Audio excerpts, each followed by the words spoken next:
ప్రభు నామమున మీ అందరికి వందనాలు తెలియజేస్తున్నాం. ప్రభు కృపను బట్టి మరొక దినాన్ని పొడిగించి ఆయన సన్నిధానంలో చేరి ఆయన దివ్యవాక్కులు వినడానికి దేవుడు మనకి ఇచ్చిన అవకాశాన్ని బట్టి దేవునికి స్తోత్రం చెల్లిస్తున్నాం. ప్రియులారా, మన గొప్పతనాన్ని బట్టి, మన ఐశ్వర్యముని బట్టి, మన మంచితనాన్ని బట్టి మనం ఇంతవరకు ఉన్నామంటే అది దేవుని యొక్క ఉచిత కృపే. మరి సంవత్సరం అంతా ఆయన కాపాడి చివరి దినానికి మనల్ని తీసుకుని వచ్చాడు.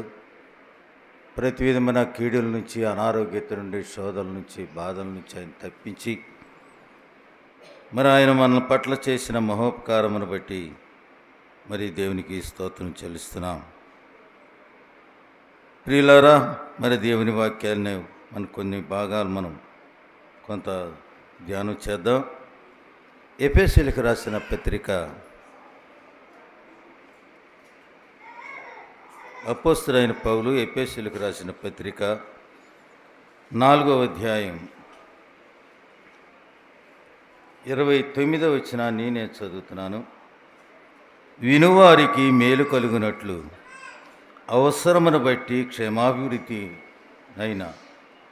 క్షేమాభివృద్ధికరమైన అనుకూల వచనమే పలుకుడు గాని దుర్భాష ఏదైనను మీ నోట రానియకుడి. దేవుని పరిశుద్ధాత్మను దుఃఖపరచుకుడి. విమోచన దినము వరకు ఆయన యందు మీరు ముద్రింపబడి ఉన్నారు. ప్రార్థన చేద్దాం.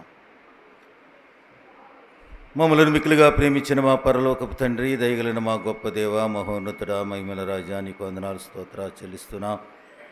మీ అపారమైన ప్రేమ చేత మమ్మల్ని ఇంతవరకు సజీవ లెక్కలో ఉంచి నీ సన్నిధానమును చేరి ఈ సంవత్సరాంతంలో తండ్రి నేను ఆరాధించడానికి, నీ దీవాకులు వినడానికి మమ్మల్ని సమకూర్చిన తండ్రి నీకు వందనములు, స్తోత్రము చెల్లించుకుంటున్నాం.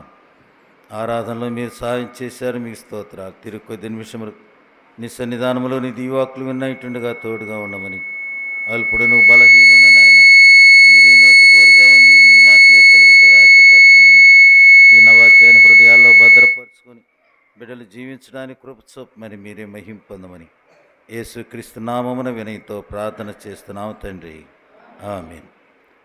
ప్రభునందు ప్రియా సోదరి సోదరులారా, చదువుకున్నటువంటి వాక్య భాగములు మనం గమనించినప్పుడు ఒక మాట మీద మనం ధ్యానం చేయాలని నేను ఆశిస్తున్నాను. దుర్భాష అనేది మనకు అక్కడ కనబడతా ఉంది. దేవుని పిల్లలైన వారు దుర్భాష మాట్లాడతారా? మాట్లాడరని లోకస్తులు అనుకుంటారు. కానీ దేవుని బిడ్డలు దుర్భాషలు ఆడతారు అనే మాట ఇక్కడే చెప్పాడు. మన చదివిన భాగంలోనే కనబడతా ఉంది. ఆడకుడి అంటే దుర్భాష మాట్లాడకుడి లేక దుర్భాష ఆడకుడి అంటే మీరు అలా చేస్తున్నారు కాబట్టి దాన్ని చేయకుండా ఉండండి అని దాని అర్థం. అదే మనము ద్వితీయోపదేశకాండం 11వ అధ్యాయం 11-12లో మనం చూస్తే సంవత్సరం మొదలుకొని సంవత్సరాంతము వరకు దేవుని యొక్క చూపు ఆ దేశం మీద ఉంది అని చెప్తున్నాడు. అంటే దేశం అంటే ప్రజలే. కాబట్టి ప్రియులారా, ఈ సంవత్సరం అంతా మనం ఎలాగ జీవించాం, మన జీవిత విధానం ఎలాగుంది, ఎందుకు ఆయన కనుదృష్టి మన అందరి మీద ఉందట. కాబట్టి దేవుడు నీవేం మాట్లాడావో నేనేం మాట్లాడాను వాటన్నిటిని గమనించిన దేవుడుగా ఉన్నాడు, గమనిస్తున్నాడు. కాబట్టి ఆ మాట మనం అక్కడ గమనిస్తున్నాం. దుర్భాష మీ నోట రానీయకుడి అంటే వస్తున్నాయి కాబట్టి మీరు రానీయకుడి అని ఆయన మనల్ని హెచ్చరిస్తున్నాడు. కాబట్టి ప్రియ సోదరి సోదరులారా, ఎన్నోసార్లు మనం గమనించినప్పుడు దేవుని బిడ్డలే దుర్భాషలాడేవారుగా కనబడుతున్నారు. ఒకసారి ఒక సంఘ పెద్ద నాతో మాట్లాడుతూ ఉన్నాడు. ఆయన మాట్లాడుతూ ఒక్క 2 నిమిషాలే అయింది అంతే. ఇక ఆ తర్వాత అసలు భాష వచ్చేసింది. ఆయన ఎవరు? సంఘ పెద్ద. మళ్ళీ ఎందుకు వస్తున్నాయి? భయం లేని జీవితం, భక్తి లేని జీవితం. పెద్దగా ఉన్నాడు కానీ మరి ఆ సంఘాన్ని ఎలా నడుపుతున్నాడో నాకు తెలియదు, కానీ మరి ఆ బూతులే నేర్పుతున్నాడేమో వాళ్ళకి, నాకు తెలియదు. ఆయన నోట ఎన్ని మాటలు వచ్చినాయో నేనేం మాట్లాడాలో నాకేం అర్థం కాల. బ్రదరు మీరు కొంచెం ఆయన అందామని కూడా మనసు రావడం వల్ల ఆయన మాట్లాడిచ్చేసాను అంతే. ఎందుకంటే మనం చెప్పిన ఆయన వినడు, ఆ అలవాటైపోయింది. కాబట్టి ప్రియులారా గమనించండి, దేవుని బిడ్డలైన వారు తమ నోటిని కంట్రోల్లో పెట్టుకోవాలి, తమ స్వాధీనంలో ఉంచుకోవాలి. ఒకప్పుడు ఆడావు మంచిదే, ఒకప్పుడు దుర్భాషలాడావు సరే, కానీ దేవుని నమ్మిన తర్వాత మన నోట దుర్భాష ఏది రాకూడదనేది దేవుని వాక్యం స్పష్టంగా చెప్తుంది. అందుకని అక్కడ ఏమన్నాడో చూడండి, 29వ వచనం, వినువారికి మేలు కలుగునట్లు అన్నాడు.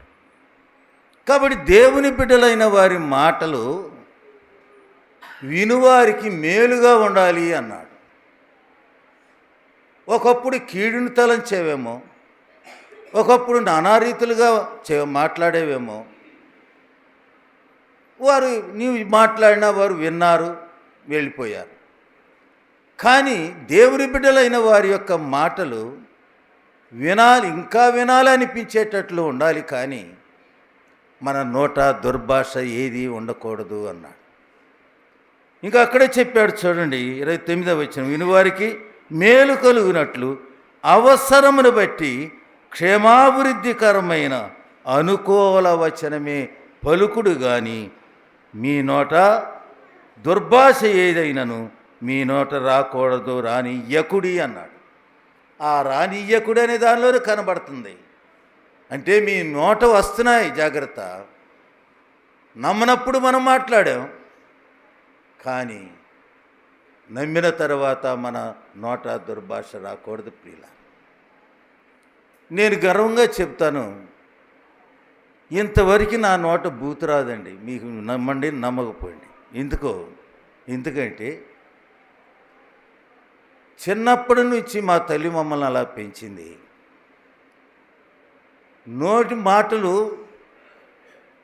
నోటిలో నుంచి వచ్చే మాటల్ని చాలా జాగ్రత్తగా కనిపెట్టేది.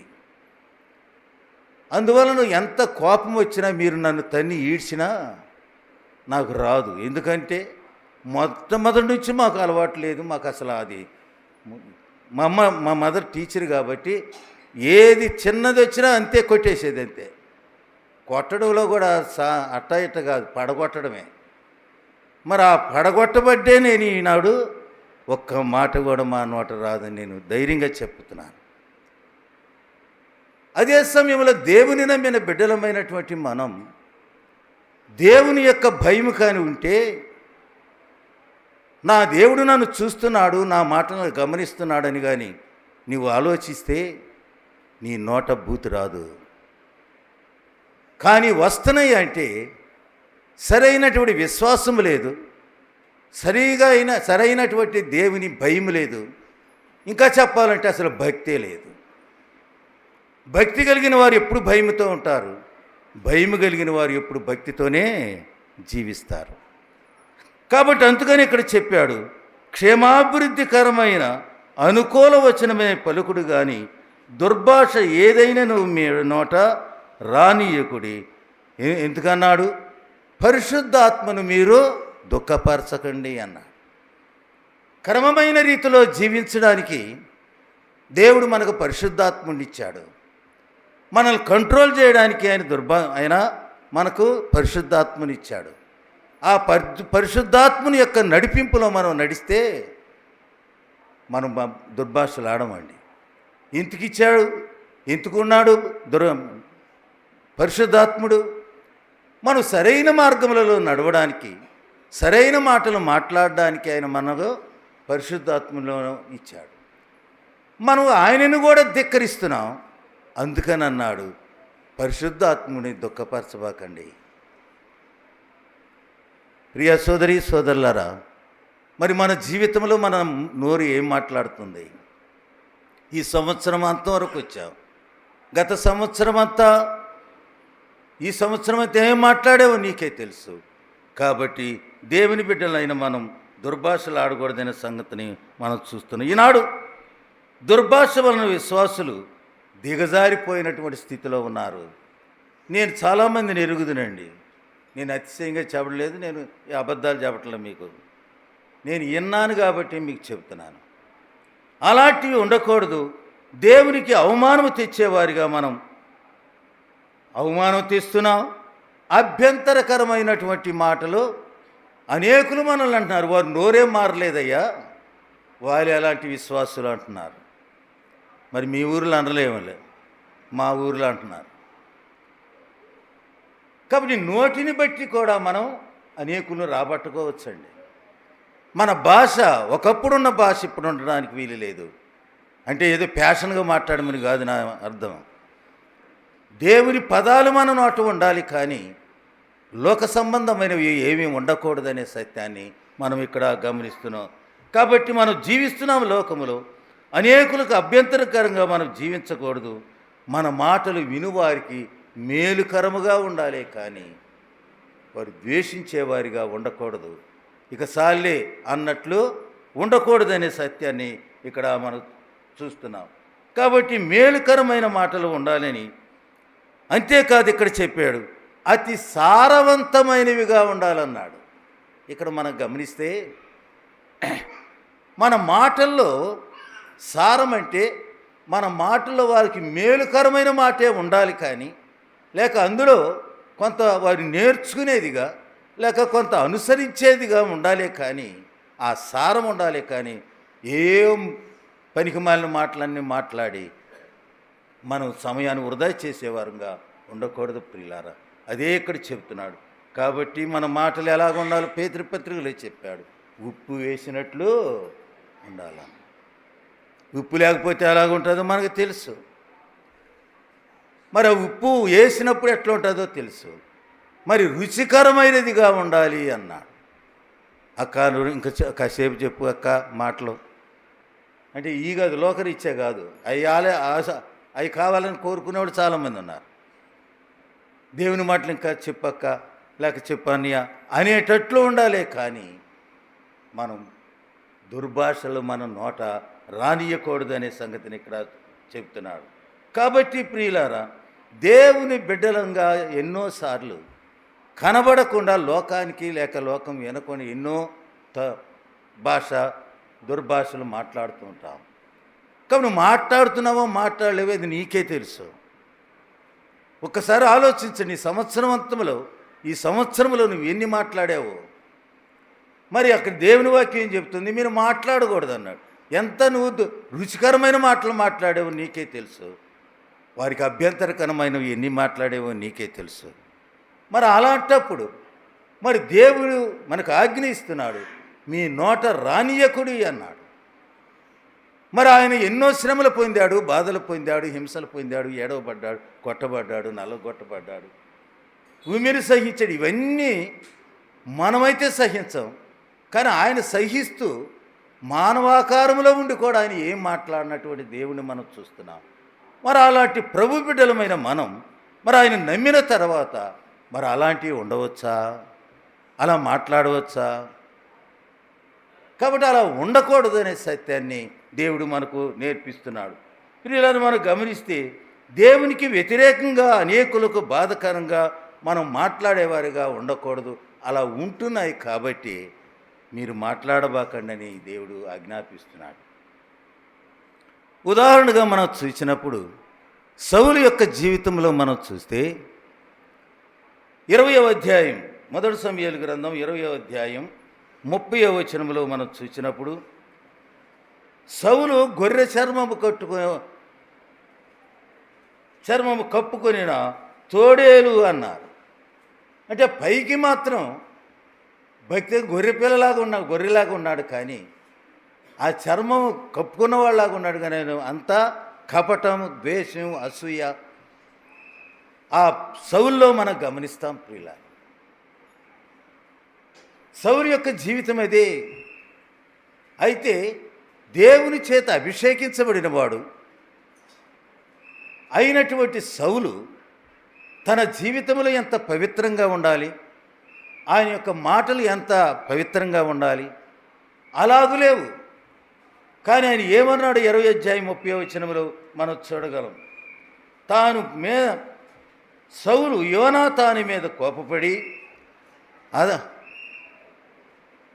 ఆగడగొట్టు దాన కొడుక అన్నాడు. అది మనం ఈ లోకంలో చాలా బాగా వాడతారు.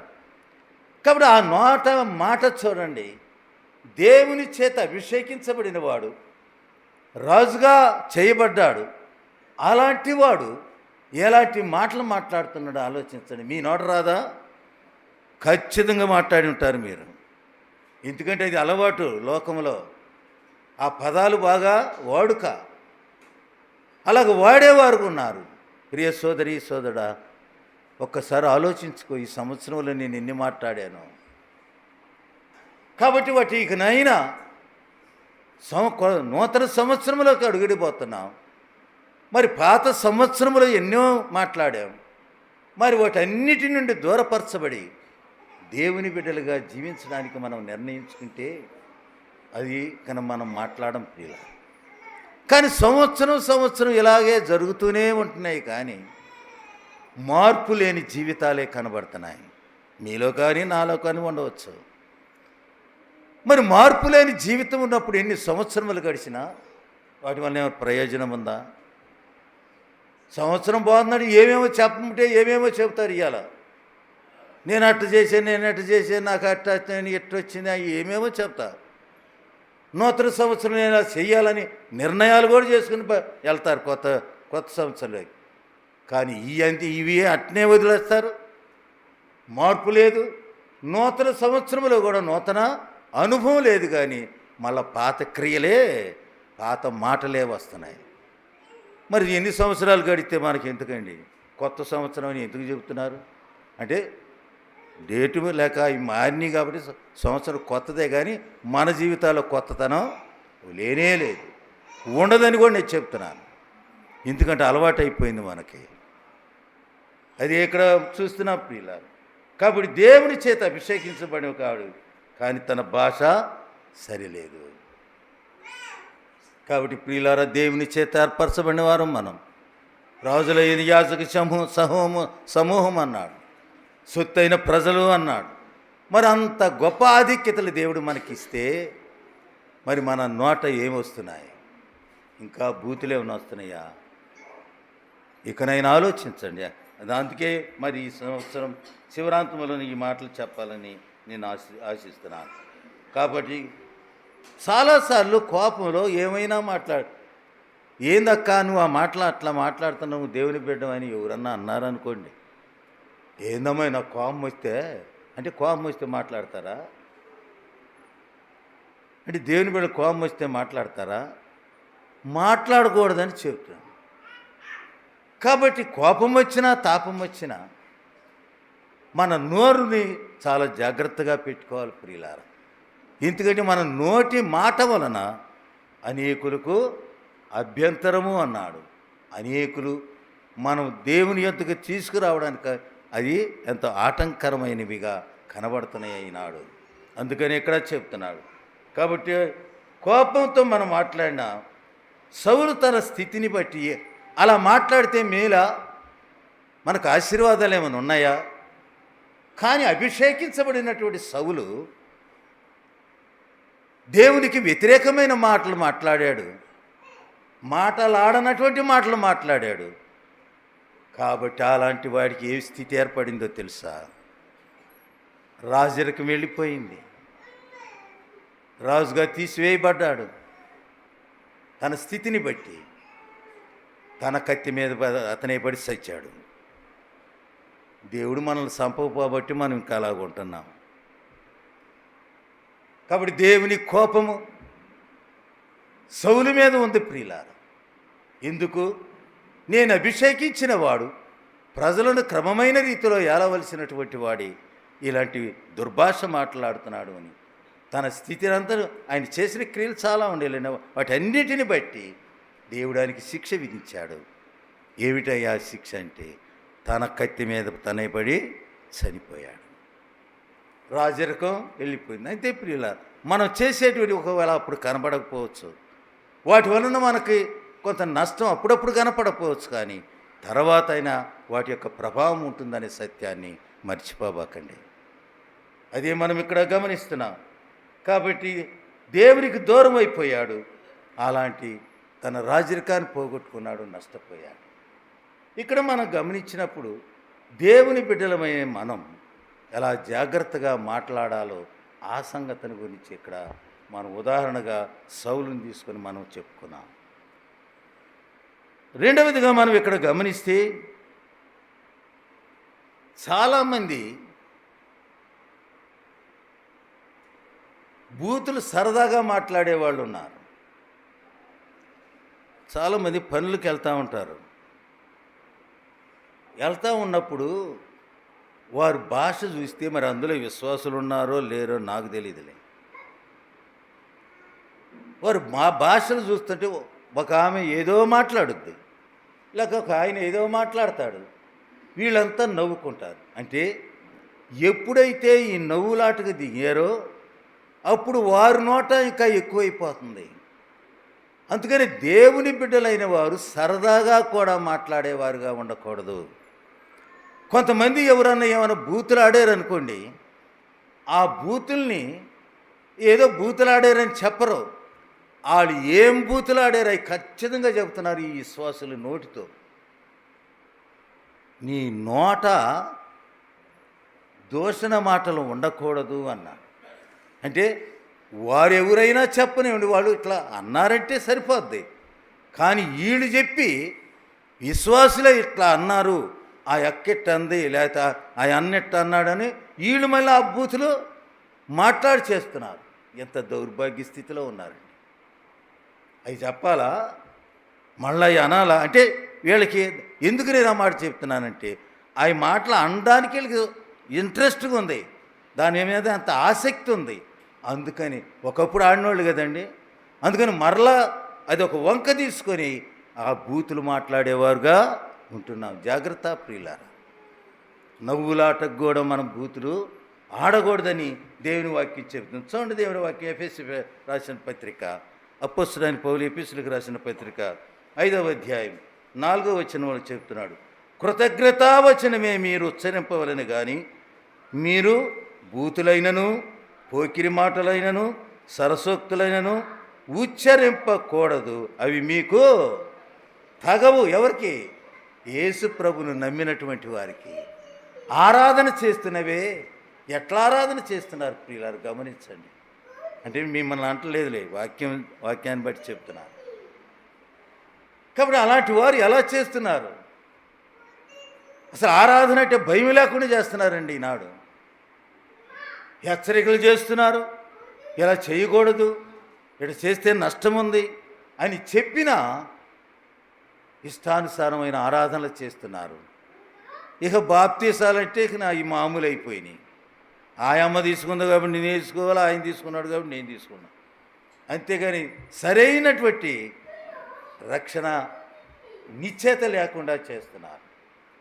అందువల్ల ప్రియులారా, ఎందుకు నేను ఈ మాట చెబుతున్నానంటే మిమ్మల్ని విమర్శించడం కాదు, అసలు మిమ్మల్ని గురించే నేను చెప్పడలా, వాక్యాన్ని బట్టి నేను చెబుతున్నాను. వాళ్ళు మీరు నవ్వులాటకు కూడా మీరు ఆ మాటలు మాట్లాడకూడదు. ఎందుకంటే ఒకప్పుడు ఆడి ఉంటారు, కానీ ఇప్పుడు అవి చేయకూడదనేది దేవుని వాక్యం మనకు స్పష్టంగా చెప్పింది. ఆడకూడదు అనే మాటలు ఉన్నప్పుడు అలాగ మనం ఉండకూడదు, బూతులనే మన నోట ఉండకూడదు అన్నాడు. 5వ అధ్యాయం 4వ వచనంలో మనం గమనించేప్పుడు మీరు కృతజ్ఞతావచనమే, అంటే వాళ్ళకి మేలుకరముగా లేక నీకు కలిగిన మేలును బట్టి ఆ మాటలు మాట్లాడాలే, కానీ నీ నోట ఏది బూతులైనను పోకిరి మాటలైనను సరసోక్తులైనను దేవుని బిడ్డలకు ఉండకూడదు ప్రియులారా. కొన్నిసార్లు మనం పనిచేసే చోట అలాంటివి కొన్నిసార్లు జరుగుతూ ఉంటాయి. కానీ ఒకవేళ వారు పాలు పంచుకోవచ్చు, కానీ నీవు నేను పాలు పంచుకోవడానికి వీలే లేదు. ఆలోచించండి ప్రియులారా. నేను ఒక ఉదాహరణ చెప్తాను. నాతోటి ఉద్యోగాలు టీచర్గా పనిచేసిన వాళ్ళు చాలామంది ఉన్నారు. బాగా క్లోజ్గా ఉండేవాళ్ళం. అయితే వారు ఎప్పుడూ సెంటర్లో ఉంచి మాట్లాడుతూ ఉంటారు. నానా రకాల బూతులు అన్ని రకాలు మాట్లాడతారు. ఈ టీచర్లే కానీ వాళ్ళు నోరంత పనికిమాలి నోరు.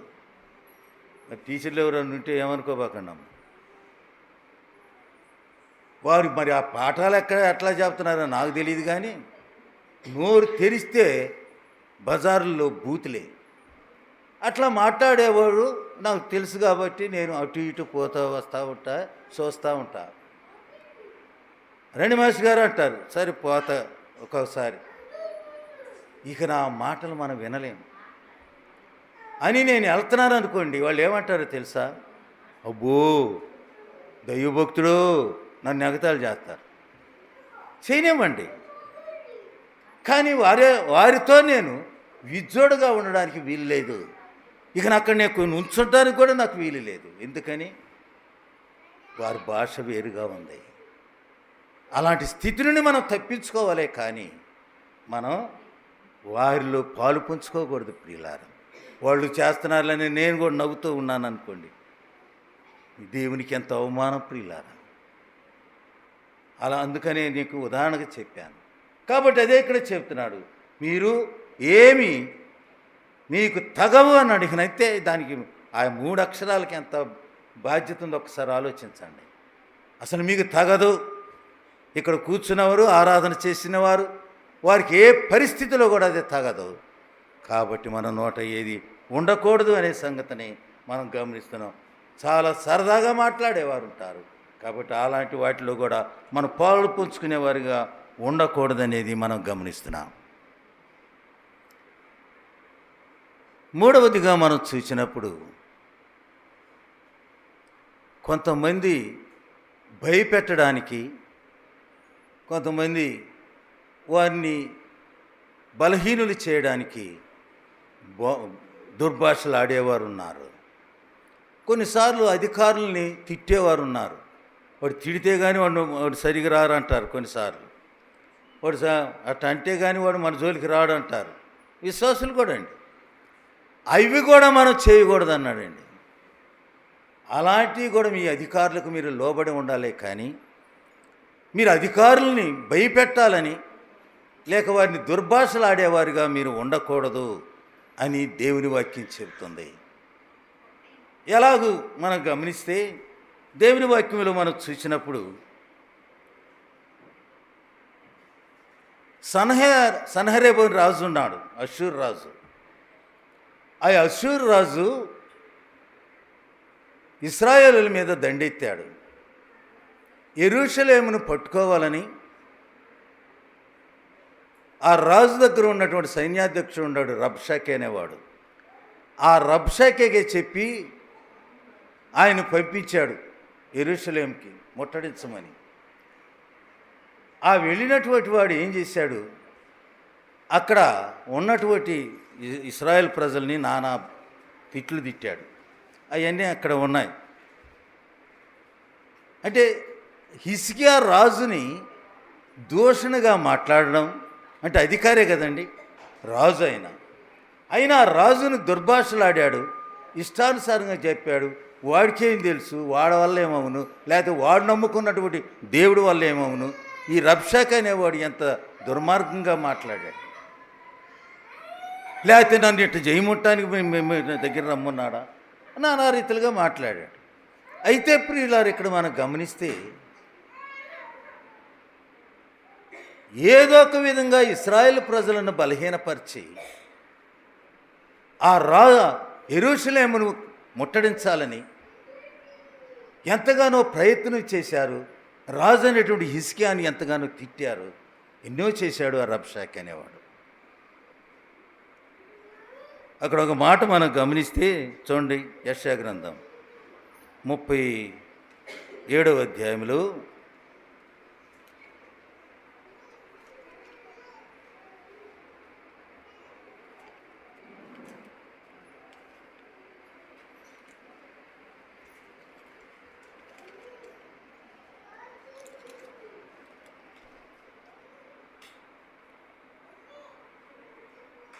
హిజ్కియా ఎవని ఉన్నత స్థలములను బలిపీఠములను పడగొట్టాడో ఆయనే కదా యెహోవా.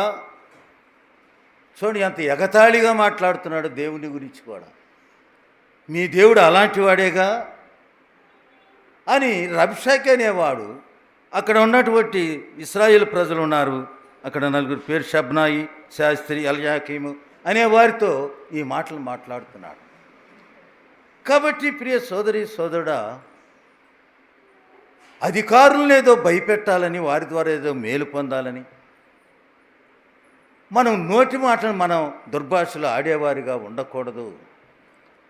అలా ఆడినప్పుడు మనం ఆడకూడదు. మనం వాటిని సహించుకునే వారిగా ఉండాలి అనేది కూడా ఇక్కడ తెలియపరుస్తున్నాడు. హిజ్కియానన్న మాటలు హిజ్కియాకు చేరినాయి. హిజ్కియాకు చెప్పారు, అయ్యా రాజుగారు, ఇదిగో ఈడు రబ్షక్ అనేవాడు నిన్ను నానా బూతులు తిడుతున్నాడు, భయంకరంగా చేస్తున్నాడు అని ఆయన చెప్పినప్పుడు మనమైతే ఏం చేస్తాం? మనమైతే కర్రో బర్రో తీసుకుంటాం, లేకపోతే ఇంకా మన నలుగురు నేర్చుకుంటాం, పోతాం వాడి మీదకి. అలా జరుగుతాయి. కానీ హిజ్కియా అలా చేయలేదు. హిజ్కియా గోనె పట్ట కట్టుకొని దేవుని సన్నిధానంలో ప్రార్థన చేశాడు. అది చెప్పాలని నేను ఆశిస్తున్నాను ప్రియులారా. విశ్వాసుల మీదకి ఎంతోమంది వస్తారు.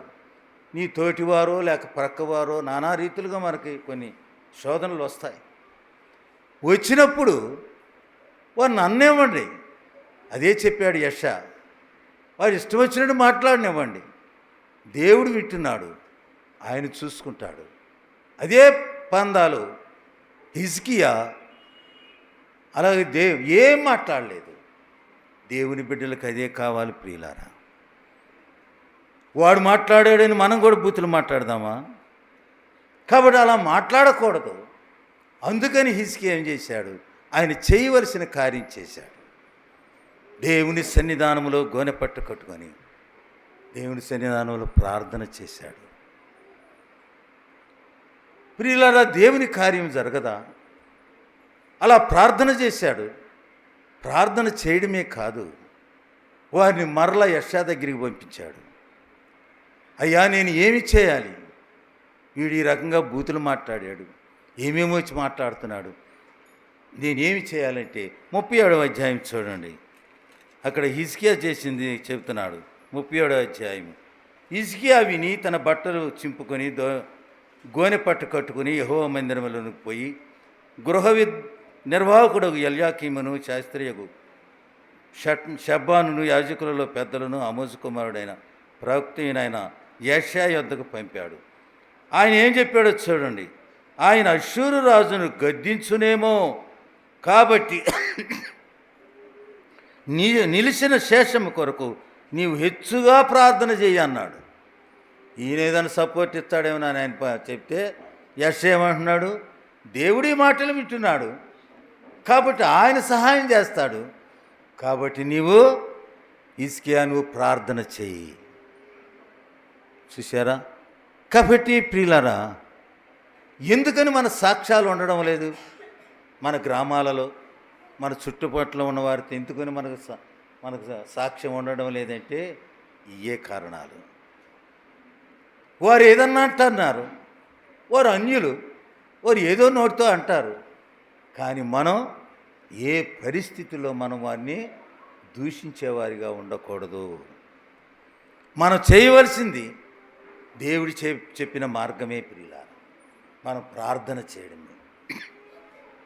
అలా ప్రార్థన చేశాడు. అదే యెషయా ఒక ఉత్తరం పంపించాడు, అయ్యా ఇలా చెయ్యని. ఆయన చూడండి హిజ్కియా ఏం చేశాడు? ఆ ఉత్తరాన్ని కూడా దేవుని సన్నిధానంలో పరచి అది పెట్టుకొని దేవుని ప్రార్థన చేస్తున్నాడు. అయ్యా, మరి ఆ రబ్షాక్ అనేవాడు, లేక వారు సన్హెబ్ అనే రాజు పంపించినటువంటి వారు, లేక అష్షూరు రాజు ఈ రాజు ఉన్నాడయ్యా, ఇలా చేస్తున్నాడు, నేనేమి చేయాలి దేవా అని ఆయన ప్రార్థన చేశాడు. ప్రియ సోదరి సోదరులారా, దేవుడా ప్రార్థన విన్నాడా? తప్పకుండా వింటాడు. తన బిడ్డల మొరలను ఆలకించే దేవుడిగా ఉన్నాడు. అందుచేతనే వారు చూడండి 37వ అధ్యాయం 36వ వచనములో, అంతటా యెహోవా దూత బయలుదేరి అష్షూరు వారి దండుపేటలో 1,80,000 మంది 5,000 మంది మొత్తాడట. చూసారా, దేవుడు తన కార్యం జరిగిస్తాడు ప్రియులారా. కాబట్టి మనం మౌనంగా ఉంటే దేవుడు ఎన్నో మేలు చేస్తాడు. కానీ మనం వాళ్ళకంటే నేను తక్కువ, లేకపోతే వాడికి వచ్చిన మాటలు కానీ నాకు తక్కువ వస్తాయా అని మనం కూడా మాట్లాడతాం. అలా మాట్లాడకూడదు. అధికారులనేమి లేక ఎవరైనా మాట్లాడినా మనం ప్రార్థించవలసిన వారమే, కానీ మనం దాన్ని మరలా బూతులాడేవాళ్ళంగా ఉండకూడదు. మనకు ఓపిక లేదండి అదే. కానీ హిజ్కియా ఓపికతో ఉన్నాడు. జరగవలసింది ఏందో 1,85,000 మంది అష్షూరు సైన్యం చచ్చిపోయారు. మరి దేవుడు కార్యం జరిగించాడు. కానీ మనం కూడా ఓపికతో, దేవా పలానా సహోదరు ఇట్లా అంటుంది, లేక పలానా సహోదరుడు ఇట్లా నన్ను తిడుతున్నాడు, నీకే విడిచిపెడుతున్నాయ్యా, నువ్వే సరిచేయి, నువ్వే క్రమపరచు అని మనం దేవునికి వదిలిపెడితే దేవుడు తప్పక వారి మీద యాక్షన్ తీసుకుంటాడు. కానీ మనం ఆయన చేసుకున్నదాకా, ఆయన చేసిన దాకా ఉండం. మనం ముందు మనం బలం ఉందానో లేకపోతే బలం ఉందానో బలగం ఉందానో ఏదో ఒక విధంగా మనం వారి మీదకే వెళ్తాం. అది కూడదు ప్రియుల. అదే చెప్తున్నాడు ఇక్కడ. వారు నాశనం అయిపోయారు. 1,85,000 మంది ఏమి చేయకనే చనిపోయారు. మరి అలాంటి భయంకరమైన స్థితి నుండి దేవుడు కాపాడాడు, రక్షించాడు. అదే మనం ఇక్కడ గమనిస్తున్నాం. కాబట్టి దేవుని బిడ్డలమైన మనం మౌనంగా ఉండి మనం సాధించాలి, కానీ దేవుని అడిగి మనం చెయ్యాలి. కానీ మన ఇష్టానుసారంగా మనం మాట్లాడేవారంగా ఉండకూడదు అనే సత్యాన్ని మనం ఇక్కడ గమనిస్తున్నాం. చాలాసార్లు మనం అలాంటి స్థితిలో ఉన్నాం. అందుచేత ప్రియులారా, ఆయనే కాదు, చూడండి ఇంకొక మాట చూస్తే 38వ వచనం, అతడు నిప్రోకు అను తన దేవత మందిరమునకు మ్రొక్కుచుండగా అతని కుమారులైన అద్రిమెలకును శరెజరును ఖడ్గముతో అతనిని చంపి, ఎంత ఘోరమైందో చూశారా, తన కుమారులు అతను చంపారు. ఓ ప్రియ సోదరి సోదరుడా, దేవుని కార్యాలు ఎంత గొప్ప ఆలోచించండి. మనం ఓపిక లేకుండా మన ఇష్టానుసారంగా దేవునికి బిడ్డలముగా మనం వ్యతిరేకంగా పనిచేసినప్పుడు దేవుడు మనకు వస్తుందేమో శిక్ష. జాగ్రత్త. మనం ఆయనకు అప్పగించుకున్నప్పుడు, ఆయన ప్రార్థించినప్పుడు ఆయన చక్కగా వారికి ఆయన శిక్షించేవాడుగా ఉన్నాడు. అదే ఇక్కడ మనం గమనిస్తున్నాం. కుమారులు ఆయన చంపారు, వారు అరణ్యానికి వెళ్ళిపోయారు. అక్కడ ఒకటి జరిగింది, అతను చంపి అరారాతు దేశంలోనికి తప్పించుకొని పోయారు. అప్పుడు అతని కుమారుడైన ఎనెహద్దు, ఆ తర్వాత ఇంకో కుమారుడు ఉన్నాడు, వాడు రాజు అయ్యాడు. సరే, కాబట్టి ఇక్కడ మనం నేర్చుకునేది ఏమిటంటే, దేవుని బిడ్డలమైన వారు, అన్యులైన వారు మనల్ని ఎన్ని అన్నా ఒకప్పుడు వారి మీద మనం తిరుగుబాటు చేశాం. కానీ ఇప్పుడు అలాంటిది ఉండకూడదు. కానీ దేవుని సన్నిధానంలో ప్రార్థన చేయడమే మన వంతు అనే సంగతిని మనం ఇక్కడ గమనించాలి. అదే ఇక్కడ చూస్తున్నాం. దేవదూషణ చేసేవారిగా మనం ఉండకూడదు. బూతులాడేవారు సైతాను సంబంధులు అన్నాడు. సైతాను బంధంలో నుంచి విడుదల పొందాం, ఇంకా వాడికి లోనవుతావా? అలాంటి వారు సైతాను సంబంధులు, సైతాను మాటలే మాట్లాడతారు. ఇంకా మరి వాడు చోటిచ్చామనుకోండి, వాడు ఇంకా ఇష్టానుసారంగా వాటిలోనే నడిపిస్తాడు. ఆత్మ సంబంధంగా దిగజారిపోయే స్థితికి వస్తావు. కాబట్టి అలాంటి మాటలు మనం మాట్లాడకూడదని మనం చూస్తున్నాం. తర్వాత మనం గమనిస్తే దేవుడు కొన్నిసార్లు మన ఓర్పును చూడడానికి కూడా దేవుడు కొన్ని అనుమతిస్తాడు. దేవుడు కూడా ఈయన ఎంతవరకు ఉంటున్నాడా, 10 మంది చేత అనిపించి అసలు ఓర్చుకుంటున్నాడా లేదా, మరి ఓర్పు కలిగిందా కాదా, విశ్వాసంలో స్థిరంగా ఉందా లేదా అని దేవుడు కూడా కొన్నిసార్లు పరీక్ష చేస్తూ సాతాను సంబంధమైన వాటిని మన మీదకి ఆయన అనుమతిస్తాడు. అంటే ఆ అనుమతి అంటే దేవుని అనుమతి అంటే అది పర్మనెంట్గా ఉండేది కాదు, అది టెంపరీ, కొంతవరకు ఉండేది, అది శాశ్వతమైనది. కాబట్టి అలాంటివి వచ్చినప్పుడు దేవుడు పంపించాడు కాబట్టి అయినా కూడా మనం సరైన మార్గములలో స్థిరమైనటువంటి విశ్వాసం కలిగిన వారంగా మనం ఉండాలే, కానీ మనం వేరుగా ఉండకూడదు అనేది మనం గమనిస్తున్నాం.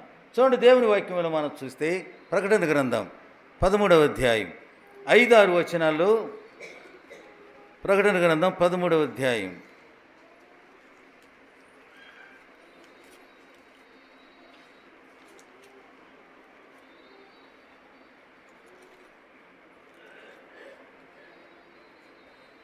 5-6 వచనాలు చూడండి. డంబపు మాటలు, దేవదూషణ మాటలు పలుకు ఒక నోరు దానికి ఇయ్యబడిను, మరియు 42 నెలలు తన కార్యము జరుపున అధికారము దానికి ఏర్పాటాయెను. గనుక దేవుని దూషించుటకును, ఆయన నామమును, ఆయన గుడారమును, పరలోక వాసులను దూషించుటకును అది తన నోరు తెరచిందంట. ఆ పైభాగంలో మనం చూస్తున్నాం. కాబట్టి ప్రియ సోదరులారా, ఇక్కడ మనం గమనించినప్పుడు దేవుడు అనుమతించాడు దేవునిని దూషించడానికి, అలా అన్నీ చేయడానికి. ఎన్నో మంది మనల్ని ఇప్పుడు దూషిస్తున్నారు. ఇప్పుడు దండయాత్రలకు పోతే ఎంతోమంది దూషిస్తున్నారు. అయినా అక్కడ కూడా మనకు కొన్నిసార్లు పరీక్షలే. వీళ్ళు ఎంతవరకు ఓపిక ఉండి దేవుని వాక్యం అందిస్తారా, పారిపోతారా అని కూడా ఉంటుంది. అయినా కూడా వాటికి నిలబడి వాళ్ళు బూతులాడినా మనం ఏం మాట్లాడకుండా మన సువర్తమానాన్ని మనం అందించి వస్తున్నాం. కాబట్టి ఇప్పుడు ఇక్కడ మనం గమనిస్తే డంబపు మాటలు, ఈ మాటలు మాట్లాడడానికి దేవుడు అనుమతి ఇచ్చాడు. అయితే అక్కడ మనం చూసినప్పుడు ఎవరది? క్రూర మృగానికి డంబపు మాటలు, దేవదోషణను పలుకు నోరు ఇచ్చి, అందుకనే చివరిలో ఏం చెప్పాడు చూడండి. ఎవడైనను చెవిగాలవాడైతే వినుగాక, ఎవడైనను చెరపట్టవలని ఉన్న ఎడల వాడు చెరలోనికి పోవును, ఎవడైనను ఖడ్గము చేత చంపిన ఎడల వాడు ఖడ్గము చేత చంపబడవలెను. ఈ విషయంలో పరిశుద్ధుల ఓర్పును విశ్వాసము అక్కడ కనపడుద్దట. చూసారా? ఎవడెన్ని చెప్పినా, ఎన్ని మాట్లాడినా వాటిని ఓర్చుకోవాలి. నీ ఓర్పును, నీ విశ్వాసం అక్కడ కనబడుద్ది. ఆలోచించండి ప్రియులారా. మరి కొన్నిసార్లు మనం లోకంలో జరుగుతాయి. అయితే అవి ఎందుకు వచ్చినాయో అని మనం వారి మీద తిరుగుబాటు కాదు, కానీ సాతాను సంబంధమైన క్రియలు కొన్నిసార్లు దేవుడు అనుమతించాడు. నిన్ను నన్ను పరీక్షిస్తాడు. ఆ పరీక్షకు మనం నిలబడేవారుగా ఉండాలి. అందుకని ఎందుకన్నాడు చివరి మాటలో, మీరు వాడు ఖడ్గం చేత చేస్తాడు, చంపినవాడు అలా చేస్తాడు, కానీ వాడు చంపబడవలెను. ఈ విషయంలో పరిశుద్ధుల ఓర్పు, విశ్వాసం అక్కడ కనపడుద్ది మంది. ఎంతవరకు ఓర్చుకున్నావో, ఎంతవరకు విశ్వాసంలో స్థిరంగా ఉంటున్నావో అక్కడ తెలిసిపోద్ది ప్రియులారా. కాబట్టి దేవుని బిడ్డలమైన మనం ఓర్పుతో ఉండాలి, విశ్వాసముని విడిచిపెట్టకూడదు. అందుకని అన్నాడు, విశ్వాసమును కర్తయ్య దానిని కొనసాగించినటువంటి క్రీస్తు వైపే చూడండి. కానీ పేతురు యేసు వైపు చూసినంత సేపు బాగానే నడిచాడు. ఎప్పుడైతే అటు ఇటు చూశాడో పడిపోయాడు. కాబట్టి ప్రియ సోదరి సోదరుడా, మన జీవితాలలో మరి దేవుని వైపు చూసేవారిగా ఉండాలి. మనం విశ్వాసాన్ని కాపాడుకోవాలి. అదే సమయంలో ఓపికతో ఉండాలి. అంతేగాని వాడు ఏమేమో చేశాడని మనం మరలా తిరుగు చేసేవారుగా ఉండకూడదు అనే సంగతిని మనం ఇక్కడ గమనిస్తున్నాం. అయ్యగారు 1 గంటకైనా ముగిస్తా. యోధా పత్రిక 9వ వచనం చూడండి. యోధా పత్రిక 9వ వచనం.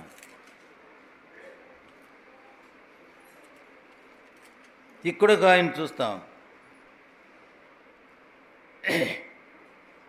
ఇక్కడ మిఖాయేలును మనం చూసినప్పుడు, అయితే ప్రధాన దూత అయిన మిఖాయేలు అపవాదితో వాదించుచు మోషే యొక్క శరీరమును గురించి తర్కించినప్పుడు, దూషించి తీర్పు తీర్చ తెగింపక అన్నాడు. వాదనలో ఏమొస్తాయండి? బూతులు వస్తాయి, నానా రకాలుగా మాట్లాడతాం. కాబట్టి మిఖాయేలు అలాంటి సంభవం సంభవించిన అలా దూషణ మాటల ద్వారా తీర్పు తీర్చ తెగింపలేదు అన్నాడు. అంటే దూషణ మాటలతో వారిని ఏదైనా అనాలనేది ఆయన అనలేదు. ఎందుకని? మిఖాయేలు ఎవరు? దేవుని దూత. మరి ఆయన మాట్లాడలేదంటే పరిశుద్ధులు బూతులాడతారా? ఆయన అలా తెగించలేదు అన్నాడు. కానీ ఈనాడు మనం దేవుని నమ్మిన బిడ్డలే తెగిస్తున్నారు, పొట్లాడుతున్నారు, తగాదలాడుతున్నారు, బూతులాడుతున్నారు, ఏ నానా రకాలు అన్నీ చేస్తున్నారు. అందుకని ముందు మీరు మారండి అయ్యా, తర్వాత మేము మారుతున్నాం అంటున్నారు. అంటే మన నోరులు సరిలేవు, మన క్రియలు సరిలేవు అనేది అన్యులు చూస్తున్నారు. ప్రియులారా, అందుకనే ప్రభు సాక్ష్యం అన్నది అదేనండి. సాక్ష్యం అనేది అన్యుల మధ్య నుంచి మనకు రావాలి. అందుకని మీరు భూదిగంతముల వరకు సాక్షులయ్యుండు అన్నాడు. కానీ కనీసం మనం ఉండే ప్రాంతాల్లో కూడా మనం సరిగా ఉండలేకపోతున్నాం. సరిగా వాళ్ళు దేవుని సన్నిధికి రాలేకపోతున్నారు. ఎందుకయ్యా అంటే నీవు నేను సరిగా లేవు, మన జీవితాలు సరిగా లేవు ప్రియులా. వాళ్ళు బూతులంటే మనం అంటున్నాం, వాళ్ళు ఏ చేస్తే మనం అవి చేస్తున్నాం, వాళ్ళు ఏ ఆచారాలు అంటే ఈ ఆచారాలు చేస్తాం, ఏ సాంప్రదాయాలు అంటే అవి చేస్తాం, అన్నీ చేస్తున్నావు. ఇంకా వాళ్ళకి మనకు తేడా ఏమైంది? మరి ఎన్ని సంవత్సరాల నుంచి వాక్యాలు వింటున్నావు? ఆచారాలు ఏమైనా మారారా? సాంప్రదాయాలు ఏమైనా మారినాయా? ఏం మారవు. అవి మామూలే, ఏడక మామూలే. మరి ఉపయోగం ఏముంది? అందుకని వారు నమ్మట్లా.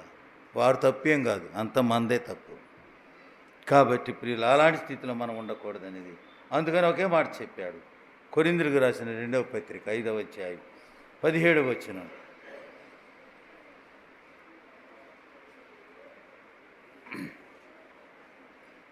విశ్వాసి యొక్క నోరు గాని జారితే అది క్షమింపరానిది అన్నాడు. అంటే దాని అర్థం ఏమిటి?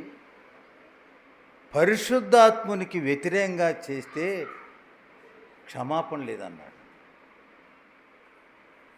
మామూలుగా తప్పు చేస్తే క్షమాపణ ఉంది, పరిశుద్ధాత్మునికి వ్యతిరేకంగా చేస్తే మరి క్షమాపణ కూడా లేదన్నాడు. అంటే దాని భావం ఏంటి? అంటే పరిశుద్ధాత్ముడు ఇది తప్పు, అది నువ్వు చేయకూడదు, అది నువ్వు మాట్లాడకూడదు అని అంత స్పష్టంగా చెప్పినా ఏం చేస్తున్నాం మనం? ఆయన ధిక్కరించి వెళుతున్నావు. అందుకని ధిక్కరించి వెళ్ళినట్టు క్షమాపణ లేదన్నాడు. ప్రియులారా, అలాంటి స్థితి ఉండొద్దు మనకి. కాకపోతే మనం గుర్తొచ్చేది ఏంటంటే మొదటి యోహాను పత్రిక 1:9, మన పాపములు మనం ఒప్పుకొని ఎడల నమ్మదగిన వాడు నీతిమంతుడు సమస్త దుర్నీతితో అది ఒకటి తీసుకుంటాం. కానీ అది ఒకటి పెట్టుకొని ఆయన అయ్యా నన్ను క్షమిస్తాడన్న ఉద్దేశంతో ఉన్నావు. కానీ కావాలని చేస్తే దేవుడు క్షమించడు. అది గమనించండి. తెలియక చేస్తే అది దానికి దేవుడి క్షమాపణ ఉంది. అదే ఇక్కడ చెప్తున్నాడు. మనం ఎలా ఉండాలో ఇక్కడ చెప్తున్నాడు. కొరింథీయులకు రాసిన 2:5, ఎవడైనా క్రీస్తు యేసునందున్న ఎడల వాడు నూతన సృష్టి, పాతవి గతించెను కొత్తవాయి. అప్పుడు ఏమో చేశాం, మాట్లాడాం, మరి అవన్నీ చేశాం. కాబట్టి మరలా వాటి జోలికి మనం పోకుండా ఉండాలనేది చెప్తున్నాడు. కాబట్టి బూతులు మాట్లాడేవారికి నష్టాలు ఉన్నాయి పిల్ల. నేను ఆ నష్టాల గురించి ఇప్పుడు చెప్పని ఆపేస్తున్నాను. కాబట్టి దేవుని బిడ్డలమైన మన మాటలు ఉప్పివేసినట్టు ఉండాలి, ఇతరులకు క్షేమాభివృద్ధిని కలిగేవిగా ఉండాలి. దూషణ మాటలు, బూతులు మన నోట రాకూడదు. కాబట్టి నూతన సంవత్సరంలో అడిగిడబోతున్నాం. అదే సంవత్సరం మొదలుకొని సంవత్సరాంతం వరకు దేవుని యొక్క చూపు ఆ దేశం మీద ఉండెను అని ద్వితీయోపదేశకాండం 11:12 చెప్పాడు. కాబట్టి మన మీద ఉంది ఇంత సంవత్సరం అంతా. మరి ఎలాంటి జీవితం మనం జీవించాము? ఇక జీవించేటువంటి జీవితమైనా దేవునికి అనుకూలంగా ఉంటుందా లేదా? కాబట్టి ఆలోచించుకొని ఇకనైనా ప్రభువుకు అనుగుణమైనటువంటి జీవితం జీవించి దేవుని మహింపరిచేవారికి ఉందాం. అనేకులు మన జీవితాల ద్వారా ఆకర్షించే బ్రతుకు మనం బ్రతకాలే కానీ ఇంకా సచ్చిన బ్రతుకులో మనం ఉండకూడదు అనే సత్యాన్ని మనకు నేర్పిస్తున్నారు. అలా ఉండడానికి దేవుడు మనకు సహాయం చేయగలరు. ప్రార్థన చేద్దాం. కృపగలిగిన మా తండ్రి, దయగల మా దేవ, ఇంతవరకు మీరు అందించిన వర్తమానాన్ని బట్టి స్తోత్రాలు. ఆయన మీ నోటి దూషణ మాటలైన పోకిరి మాటలైన రాకూడదని మీరు మాకు సెలవిచ్చారు నాయన. అలాంటివి మేము మాట్లాడుతున్నాం కాబట్టి మీరు మాకు హెచ్చరిస్తున్నారు. ఆ హెచ్చరికను మేము నాయన పొందుకొని భయముతో వణుకుతో నీ బిడ్డలముగా ఈ లోకంలో జీవించడానికి గడిచిపోయిన కాలం గడిచిపోయింది నాయన. ఇకనైనా మేము సరైన మార్గంలో నడవడానికి మాకు నేర్పించమని, మీరే మహిమ పొందమని యేసుక్రీస్తు నామమున వినయంతో ప్రార్థన చేస్తున్నాం తండ్రి. ఆమేన్.